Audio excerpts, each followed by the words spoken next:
Hello everybody. Right, well, I've nearly been a piano tuner and technician for pretty much 10 years now, but not yet have I actually recorded a video progress of when a piano comes into the workshop right through until it goes back out of the workshop as a completed project.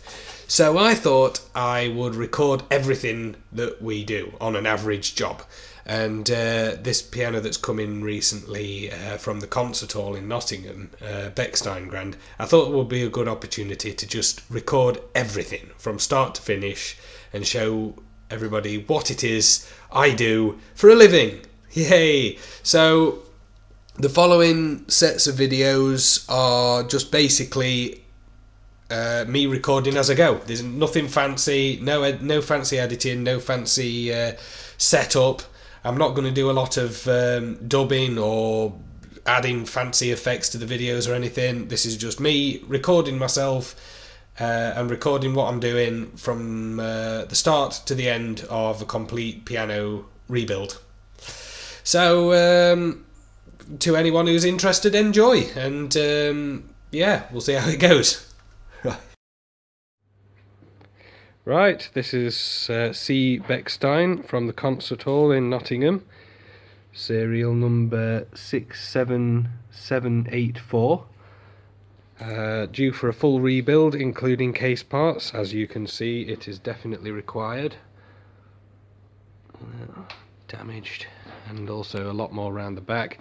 Some nice soundboard splits in the middle, as you can see there. Completely wrecked. And wonderful, bright, horrible tone.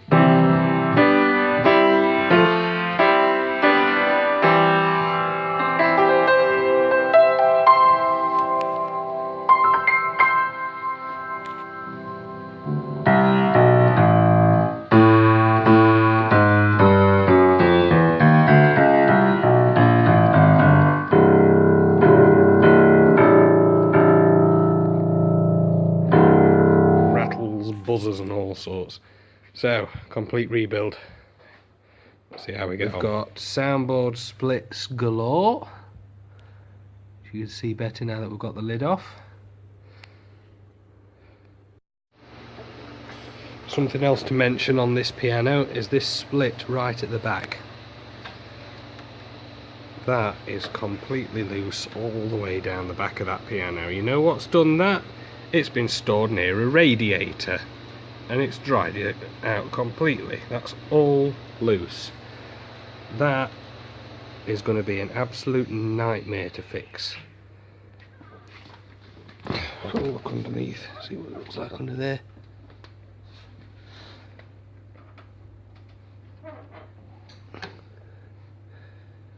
Do not put your pianos next to radiators, people.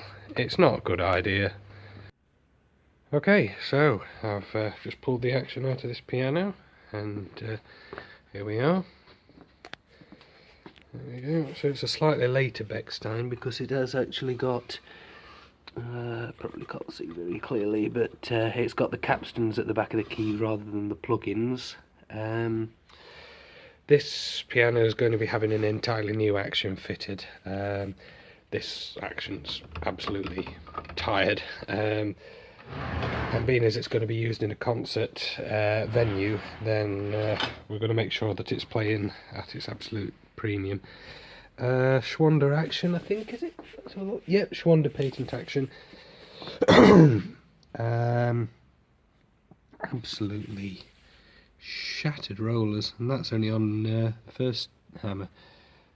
So new hammers, new action, new weapons, new basically everything except the keys. We're not quite sure what we're going to do with the ivory tops yet because they are quite extensively worn out. You can see the grooves cut in them there. Now whether we're going to repair them, replace them, not quite made a decision on that one just yet. So the next stage is, after we've taken that out, is to take all the dampers out, but I'm going to do some measurements first to check the height of all the strings, because that's important later on. Then I'm going to take the dampers off and we'll do a bass string rubbing. Yeah, seems all that. Oh, and it's having a sostenuto rail fitted as well, so these will all have to be changed as well, or modified. They'll probably be changed actually. And the lyre as well will have to be modified as well, so that it's a 3-pedal lyre. So yeah, lots of work, got his work cut out on this one. Alright, so here we are again. Dampers have been taken out, putting a little rail here. I'm just going to have a look inside at the damper lift tray. See what's going off here. There we go. So these have all got to be modified to look at the sostenuto. They've got something to do with those leads look like they've been oxidising nicely. So they'll have to be sorted. And these will all have to be changed for the sostenuto rail, so we'll have a look at that as well. Right, just taking a bass string rubbing at the moment. As you can see, all the bass strings are covered up, and we'll lay down this lining paper over the top of them, sand through.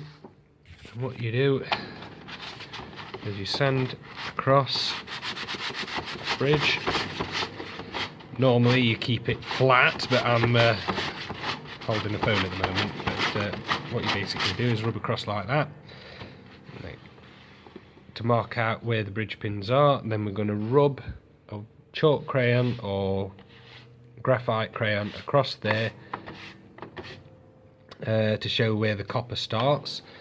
Then down at this end as well, we've got to rub to show where the copper ends, where it comes down to here. Before the agraffe, we've got to rub across the agraffe so we know where the agraffe is. Take a few strings off as examples, and then they can be sent to the bass string maker, who lives there. Dung dung dung. There we go. Bass string rubbing is now completed. Alright, here we go again, another update. I've taken most of the bass strings off, as you can see. You have to loosen them all off first evenly across the frame, otherwise you cause untoward pressure on it. So all those have been loosened off, as you can see, and then it's just a case of snipping them all off with the wire cutters and just throwing them in a big box of scrap metal.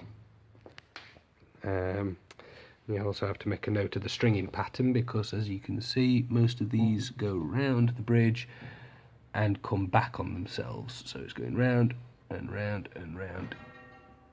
But occasionally you'll get one where it is an eye, and there's another one up here as well. There's another one up where it just ends on that pin, so I've got to make a note of that so that we can put it back the same. So all the strings are going to come off, and then after that we'll take some more measurements.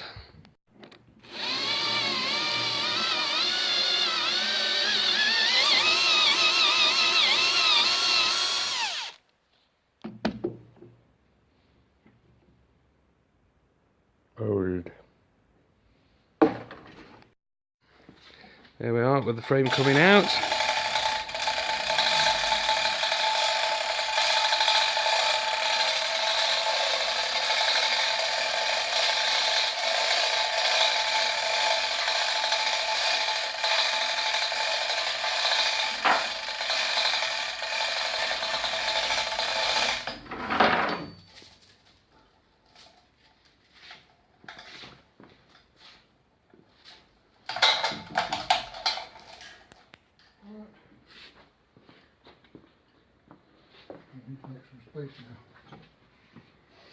I was going to shove it into the polishing room momentarily until we lower the frame down. It's going to be a bit tight in there. Everywhere really. Putting all that back up against the wall.